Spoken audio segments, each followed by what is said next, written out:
नमस्कार, जय हिंद, जय भारत। मैं हूं सोमवीर कौशिक और आप देख रहे हैं देसी अनकट। और देसी अनकट में आज हम बात करेंगे बिहार चुनाव को लेके।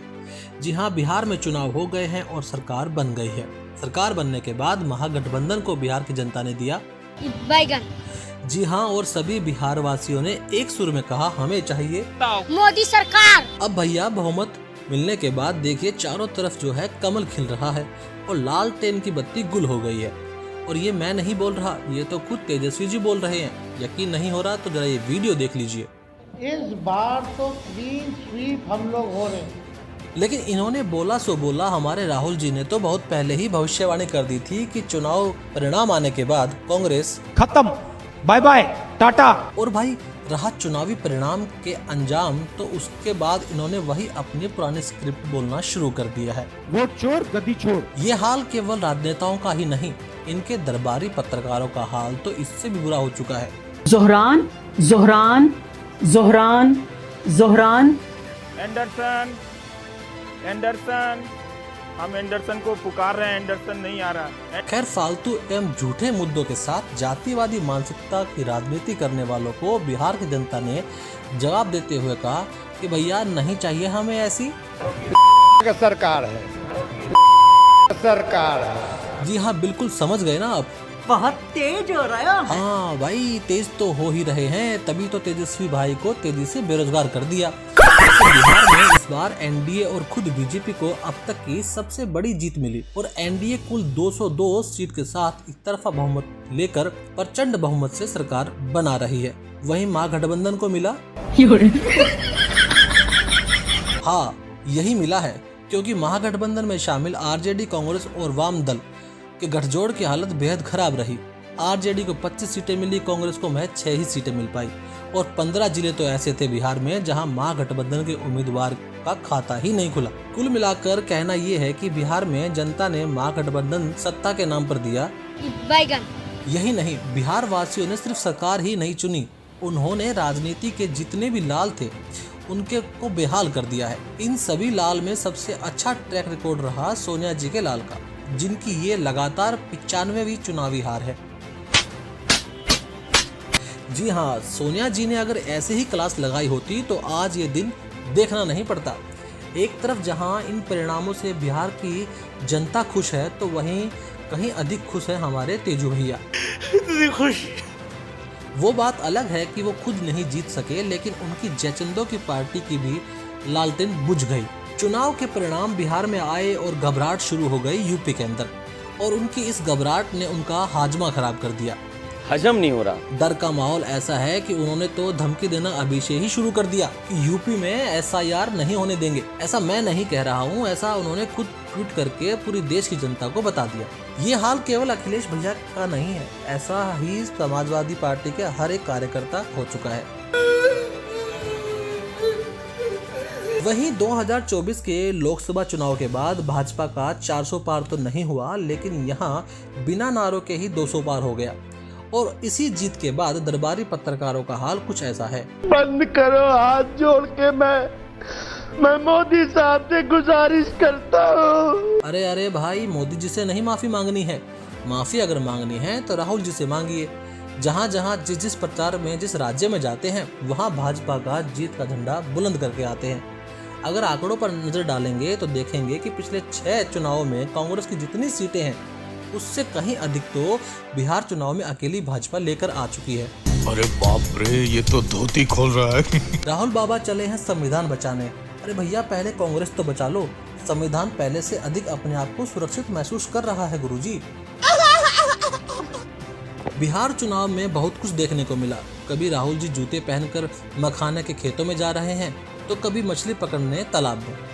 और लोग कह रहे हैं कि तालाब में जो बिहारियों ने मछली पकड़ाई थी वो मछली थी ही नहीं। बिहार चुनाव में मीम की मानो बाढ़ आ गई हो। अपनी यात्रा और रैलियों में आए भीड़ देखकर खुद राहुल जी बोल रहे हैं। खैर, बिहार के चुनाव ने इस बार गर्दा उड़ा दिया। बिल्कुल भाई, गर्दा तो उड़ा दिया, साथ में जातीय राजनीति को भी अंत कर दिया। जिस MY समीकरणों के साथ महागठबंधन सत्ता के सपने ले रहा था, उसका जवाब बीजेपी के MY यानी महिला और यूथ ने मुंह तोड़ दिया है। MY माय फॉर्मूला बनाया था, पर आज की जीत ने एक नया सकारात्मक माई फॉर्मूला दिया है। ये है महिला और यूथ। महिला वोटर्स ने पिछले कुछ सालों में बीजेपी के लिए एक्स फैक्टर का काम किया। महिला और यूथ ने मोदी के नाम पर खूब विश्वास दिखाया है। हाल ही के कुछ चुनाव को ही देख लीजिए, जैसे हरियाणा के चुनाव, महाराष्ट्र विधानसभा चुनाव, उड़ीसा विधानसभा चुनाव, छत्तीसगढ़ विधानसभा चुनाव, मध्य प्रदेश विधानसभा चुनाव, दिल्ली विधानसभा चुनाव और अब बिहार विधानसभा चुनाव के नतीजे इनके ताजा उदाहरण हैं। कांग्रेस एवं विपक्षी पार्टियों को मोदी को रोकने की बजाय चुनाव अपने मुद्दों पर और अपनी पार्टी को बचाने के लिए लड़ना चाहिए। वोट चोरी और ईवीएम का रोना रोने से ज़्यादा अच्छा है कि आप मुद्दा आधारित राजनीति करें और निष्पक्ष राजनीति करें। आपको अपने राज्यों वाली सरकार में किसी एक राज्य का ऐसा मॉडल स्थापित करना होगा जिसको दिखाकर आप जनता के बीच जा सके।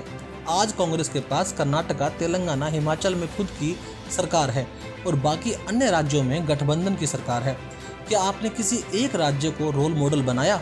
किसानों के हक की बात करने वाली कांग्रेस के राज वाले कर्नाटका में किसानों की हालत बहुत गंभीर हो चुकी है और राहुल गांधी इस पर चुप्पी साधे हुए हैं। ताजा मामला है कर्नाटका के बगलकोट का, जहां गन्ने से भरे 100 ट्रैक्टरों में किसानों ने आग लगा दी। और पता है क्यों? क्योंकि किसानों की मांग थी कि उन्हें गन्ने का भाव 3.5 रुपए प्रति किलो के हिसाब से दिया जाए, जबकि कर्नाटका की सरकार 2 रुपये 70 पैसे के हिसाब से भाव देने को तैयार है। वहीं अगर बीजेपी के राज्यों में गन्ने के भाव के बारे में देखेंगे तो हरियाणा में गन्ने का भाव प्रति किलो 4 रुपये 15 पैसे है। वहीं यूपी में 4 रुपये प्रति किलो के हिसाब से गन्ने का भाव मिल रहा है। महाराष्ट्र में 3 रुपया 40 पैसे प्रति किलो के हिसाब से गन्ने का भाव मिल रहा है। लेकिन यहाँ राहुल गांधी और उनकी किसान हितैषी गैंग के मुंह पर ताला लग जाता है। यही नहीं, तेलंगाना में तो कांग्रेस के सीएम रेवंत जी ने यह तक बोल दिया कि भाई कांग्रेस ही मुसलमान है और मुसलमान ही कांग्रेस है। मुसलमान का मतलब कांग्रेस, कांग्रेस का मतलब मुसलमान। हिमाचल में इनकी सरकार बनने से पहले प्रियंका जी ने कहा कि हम पहली मंत्रिमंडल की बैठक में 1 लाख नौकरियां देंगे। कि जब कांग्रेस की सरकार हिमाचल प्रदेश में बनेगी तो 2 निर्णय एकदम पहली मंत्रिमंडल की बैठक पे होंगे। सबसे पहला, 1 लाख जो सरकारी नौकरियां हैं तो पद हैं वो भरे जाएंगे और वो नौकरियां मिलेंगी आपको। नौकरी तो छोड़िए जनाब, इनके पास वेतन देने तक का बजट नहीं है। ये तो थे इनके कुछ झूठे वादे, लेकिन आग में घी डालने का काम करती है इनकी विचारधारा और बिहारियों के प्रति इनकी छोटी सोच। एक तरफ रेवंत रेड्डी बिहारियों के डीएनए पर सवाल उठा रहे थे, तो वहीं पंजाब चुनाव के दौरान प्रियंका गांधी बिहारियों का सरेआम अपमान कर रही थी। बिहार डीएनए से तेलंगाना डीएनए बेहतर है।